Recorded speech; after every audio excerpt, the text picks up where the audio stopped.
Vamos ver então agora o código em Python para o Graham Scan.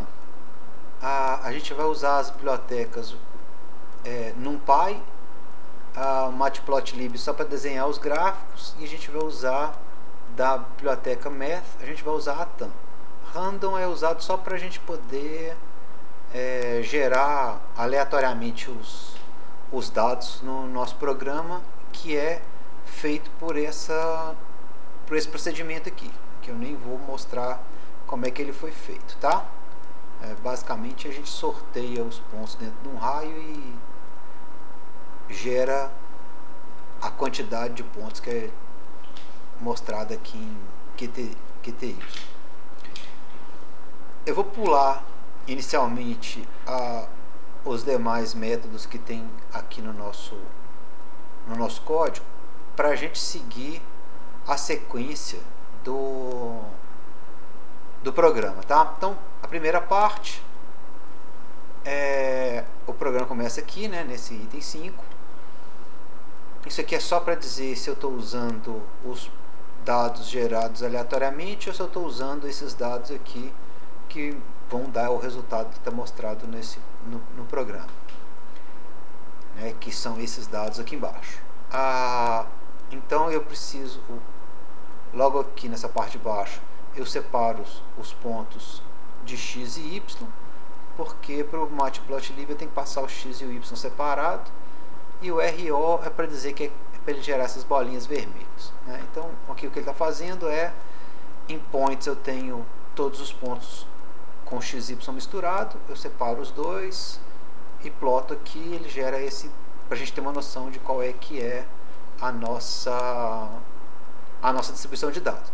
Lembre então que a primeiro passo que eu tenho que fazer é achar o valor, o ponto de menor x, que é esse pontinho que está aqui no alto, né? Apesar dele estar alto no y, ele é baixo no x, né? Então, para isso, eu uso essa função do NumPy, argmin de x, ele vai me dizer então qual é a posição onde está o x menor, né? Então, na verdade, então ele é meu ponto 18 e que o x dele é 55 e o valor dele de y é 2.499, que parece bem com aquilo que a gente está vendo no alto lá, né? Então, esse é o nosso primeiro ponto, e agora a gente vai calcular os ângulos a partir desse ponto. Como é que a gente faz isso? Eu passo para uma função que faz isso para a gente, e ela vai pegar e a gente passa o x e o y, qual que é o ponto selecionado, que é o ponto 18. Então ele vai desconsiderar o ponto 18 e vai achar os outros pontos para a gente vai achar os outros pontos. Então ele retorna aqui os ângulos e aqui ele retorna quais são os pontos ordenados, né, pelo ângulo. Então vamos ver como é que funciona essa função return angles. Então vamos lá em cima. Como é que funciona o return angles?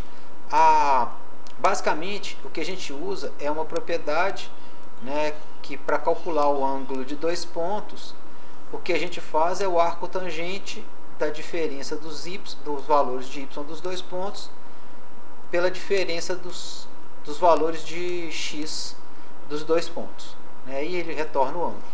Então aqui o que eu estou fazendo é um loop em cima de todos os valores, exceto do valor que é dado por índice, né? que é o ponto mais da esquerda, e eu retorno então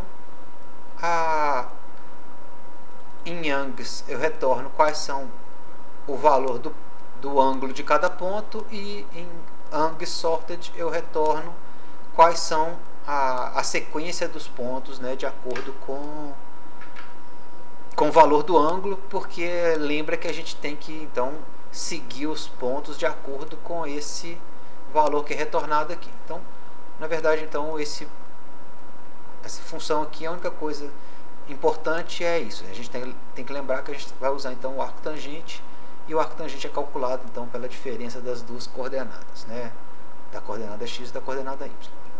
Então tá, então a gente já achou, nós estamos num ponto aqui, onde a gente já achou os pontos na sequência. A gente pega o primeiro ponto,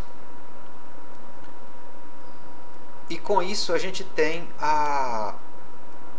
o que a gente vai fazer é achar, né? Você vê que aqui a gente está pegando o primeiro ponto da lista, aqui o segundo ponto da lista. Por quê? Porque a gente precisa de pelo menos 3 pontos para poder fechar o convex hull, né? Então aqui a gente teria então nossos 3 primeiros pontos, e a gente agora vai calcular para verificar, por exemplo, se esse ponto que está no meio, se ele faz parte do convex hull ou se ele é uma reta, né? E aí a gente tem que descartar esse ponto. E a gente vai fazer sempre isso. Então a gente vai ter sempre pelo menos 3 pontos nesse convex hull aqui, e ele vai olhar sempre os últimos 3 pontos para verificar se eu tenho que retirar o ponto ou não. Então o que eu estou fazendo? Enquanto tiver ponto para avaliar, né, ele vai pegar, olhar os 3 últimos pontos que eu tenho guardado e verificar se a curva é para a direita ou para a esquerda. Se o valor, então, que essa função, que eu vou mostrar daqui para frente, um pouquinho para frente, se ela é negativa ou igual a zero, significa que os 3 pontos são retos, ou então ele está fazendo uma curva para a direita, e significa que eu posso tirar o ponto do meio, né? Ver que é o ponto do meio aqui, né? O índice aqui está dizendo exatamente o ponto do meio. Eu retiro o ponto do meio, e se não for, se a curva for para a esquerda, o que eu faço agora é acrescentar então o próximo ponto de pesquisa, né? E aí eu vou acrescentar então o próximo ponto, e com base nesse próximo ponto, na próxima iteração, você vê que aqui acaba, né? Esse é a última linha dentro desse while, ele vai voltar para o while, aí vai avaliar os 3 últimos pontos e vai continuar assim até o final. Então o que eu estou fazendo então é isso, eu vejo sempre se os últimos 3 pontos formam uma curva para a direita ou uma curva para a esquerda. Se a curva for para a esquerda, ok, eu posso inserir um novo ponto, né, e continuar a pesquisa então com os 3 últimos pontos, sendo que agora o último ponto passou a ser o ponto que eu inseri. Se a curva for para a direita, significa que o ponto do meio eu posso descartar, e é isso que eu estou fazendo aqui. Depois que esse while termina, eu rodo aqui, eu acrescento o primeiro ponto, justamente para fechar a curva.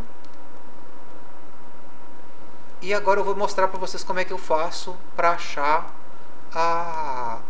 se a curva dos 3 pontos, né, formada pelos 3 pontos, ela é para a direita ou se ela é para a esquerda. Isso a gente pode fazer usando o produto dos 2 vetores, né? Eu vou considerar que o segmento de P1 e P2 é um vetor, de P2 e P3 é outro vetor, e esse cross product, né, esse produto cruzado, ele vai dizer o seguinte, né, que qual é o ângulo que está na verdade o sinal dele, né, vai me indicar se eu estou fazendo a curva para a direita ou para a esquerda, e se for 0 significa que os 2 segmentos são colineares. Para calcular, basta fazer essa conta, né, que é pegar as coordenadas x e as coordenadas y de acordo com o número que está aqui, e é exatamente isso que a gente fez aqui, né, em Python, né, lembrando então que onde está x, no caso nosso aqui é p, e aí basicamente é considerar e lembrar que o nosso P ele tem 2 valores, né? Cada P1, P2 e P3 tem 2 valores. Um é indexado por 0 e o outro é indexado por 1. O indexado por 0 é o x e o indexado por 1 é o y.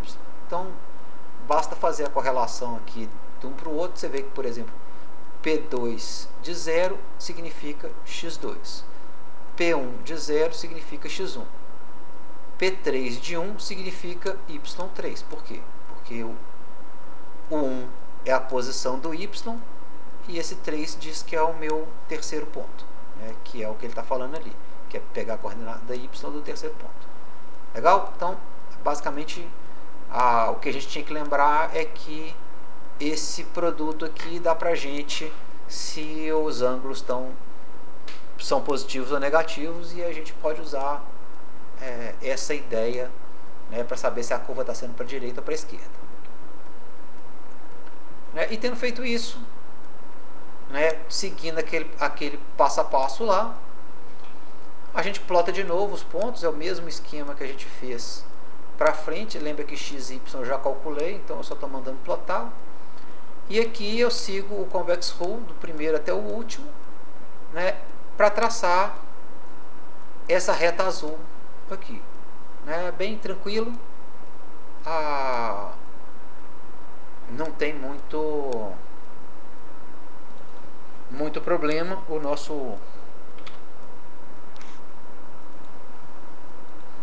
nosso código é bem simples, desde que a gente lembre então dos dois truques, né? Um truque é saber o arco tangente para poder fazer a conta dos ângulos, e o outro truque é saber fazer esse produto para a gente achar se a gente está fazendo a curva da direita para a esquerda. Aí você vê que aqui ele agora pegou e executou um outro conjunto gerou um novo conjunto de pontos, né? E o convex rule dele funciona bonitinho. Né? Então, toda vez que a gente rodar, ele vai gerar um conjunto aleatório de pontos e vai conseguir achar o convex rule desses pontos. Legal?